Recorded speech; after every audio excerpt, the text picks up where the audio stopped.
Seguimos aqui. A carne bovina está tendo, então, um bom desempenho, né, na balança comercial, a carne bovina brasileira, né? Mesmo com as exportações caindo aí para os Estados Unidos em setembro, foram novos recordes de embarques, viu? E as negociações para o tarifaço podem avançar depois da conversa do presidente Donald Trump com o presidente Lula. Ainda não tem uma data, não é? Mas vai acontecer em Washington, agenda entre o ministro das Relações Exteriores com o secretário de governo norte-americano. Há clima para negociar melhorias, né, melhores condições para a carne bovina? Eu vou conversar agora então com o Fernando Iglesias, analista de pecuária das safras e mercado. Bem-vindo, boa noite, Fernando. Boa noite, Simone, tudo bem? Vamos falar assim, uma sexta-feira quente, né, com o anúncio de tarifas ali do Donald Trump em relação à China, então isso vai mexer bastante com o mercado de commodities, tem bastante coisa interessante para a gente comentar aqui hoje. A gente viu aí o mercado nessa mudança toda, né? E hoje, sexta-feira, com esse anúncio aí do mais um tarifaço aí para a China, né, de 100%, vai passar a vigorar 1º de novembro. Donald Trump apertando, né, o cerco contra os chineses, né, porque não teve essa negociação como ele espera.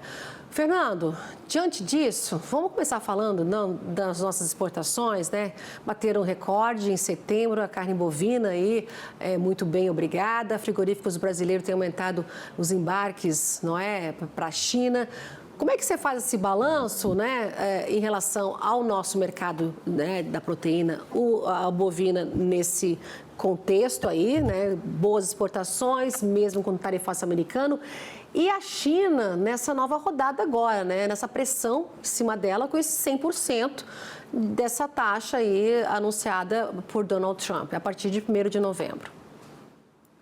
Bom, as exportações brasileiras de carne bovina, elas têm um desempenho simplesmente espetacular no decorrer de 2025. Os números são extremamente interessantes. Nós temos aí um avanço muito importante durante o terceiro trimestre.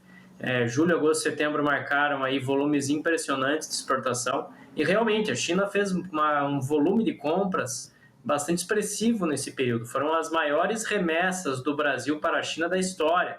Então, o volume que o Brasil exportou para o mercado chinês foi bastante representativo. E nós temos que lembrar também que, apesar do tarifaço, o Brasil conseguiu vender maiores volumes ali para México, para Argentina, para o Paraguai, para a União Europeia, enfim, para o Chile, para diversos outros países, e está conseguindo aí superar a questão do tarifaço. Também a gente pode dizer que a possibilidade de um acordo Brasil e Estados Unidos ele aumenta, né, nos últimos dias, nas últimas semanas. Tivemos aquele telefonema entre os dois presidentes que podem ajudar realmente que um acordo seja firmado e a carne bovina voltaria a ser escoada ali para esse país, que estava comprando boas quantidades de carne esse ano. Lembrando que esse tarifaço está sendo mais prejudicial aos Estados Unidos do que necessariamente ao Brasil. Tanto que os preços da carne eles não param de subir no mercado norte-americano. Então isso é um sintoma de que a ausência das exportações brasileiras está sendo muito sentida lá nos Estados Unidos. A China, por outro lado, tem priorizado compras de carne aqui do Brasil, tem priorizado aí compras aqui no mercado brasileiro de proteínas de origem animal. E, Fernando, a gente tem aí acompanhado, né, esses passos que o Brasil vem dando, né, depois desse telefonema entre Lula e Donald Trump, né, esse possível encontro entre eles, não está certo, mas entre os ministros aí, os ministros de cada país, deve acontecer em Washington. Avançando essas negociações em relação ao que não se tinha antes, né, mas com esse endurecimento dos Estados Unidos para a China, né, em relação a essa tarifa, o Brasil ele pode se beneficiar. No caso, a gente sabe que eles estão comprando muita soja do Brasil porque não estão comprando a soja americana, mas em relação à carne, o Brasil já está vendendo muito para a China. Temos condições de aumentar o volume para eles? Bom, em relação à exportação dos Estados Unidos para a China de carne bovina, esse ano o fluxo foi quase interrompido. Tá? A China não renovou o credenciamento de diversos frigoríficos lá dos Estados Unidos, e isso fez com que a China deixasse de comprar produtos norte-americanos, carne bovina norte-americana. Ela tem priorizado compras do Brasil e da Austrália, tem comprado maiores volumes desses dois países. Então, essa corrente de comércio da carne entre os dois países ela já estava interrompida, praticamente interrompida. O que vai acontecer agora, o que pode realmente beneficiar as exportações de carne bovina aqui do Brasil, é esse cenário mais avesso ao risco, que produz processos de desvalorização de moedas de países emergentes, inclusive o real. Não por acaso, hoje, nessa sexta-feira, a moeda brasileira fechou acima aí dos 5,50. Então, isso amplia a competitividade brasileira no mercado internacional e pode dar ainda mais tração às exportações brasileiras. Fora que melhora ali as taxas de conversão. Quando você converte preços do dólar para o real, a conversão fica melhor, né? Então, para a indústria frigorífica, essa desvalorização monetária também acaba sendo bem-vinda. Tá? E outro aspecto que a gente precisa mencionar é no caso da soja, né? Que precisamos ver agora qual vai ser a resposta chinesa, qual vai ser a decisão da China em relação a essa commodity que é tão importante também.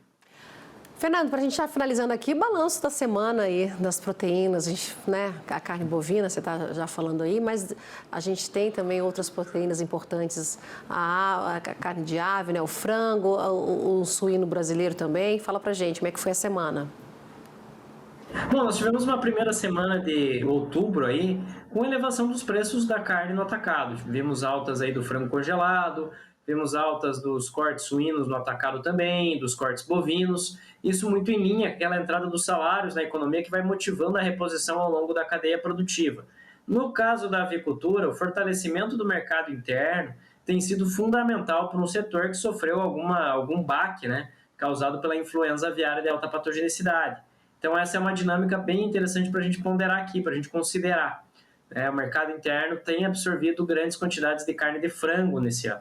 E para a carne suína, nós estamos chegando naquele momento do ano em que o consumo está amplamente aquecido, que é o último trimestre, tem 13º, tem confraternizações de final de ano, e isso vai motivar, sim, elevação dos preços da carne ao longo da cadeia produtiva. A mesma coisa se aplica para a carne bovina. Sem nem mencionar que no caso da carne suína, as exportações são simplesmente espetaculares. Setembro aí marcou mais de 150 mil toneladas de carne suína exportada, o maior volume da nossa história, um desempenho simplesmente fantástico, e isso oferece otimismo para o setor carnes em relação a margens, em relação à rentabilidade para esse último trimestre de 2025. Então, é um momento promissor. Lógico, precisa prestar atenção nos desafios que o mercado vai apresentando, mas, de qualquer forma, o cenário é promissor, há uma expectativa, assim, de boa rentabilidade e de boas margens. Fernando Iglesias, analista de pecuária da Safras e Mercado. Muito obrigada pela análise de hoje da semana, viu, Fernando? Uma excelente noite para você, um excelente fim de semana e até a semana que vem para a gente voltar nos assuntos aqui do mercado, viu? Obrigada e até lá. Uma boa noite a todos que nos acompanham aqui no AgroMais, um excelente final de semana para toda a nossa audiência, para você também, Simone, e até a próxima sexta. Obrigada, tchau, tchau, até lá.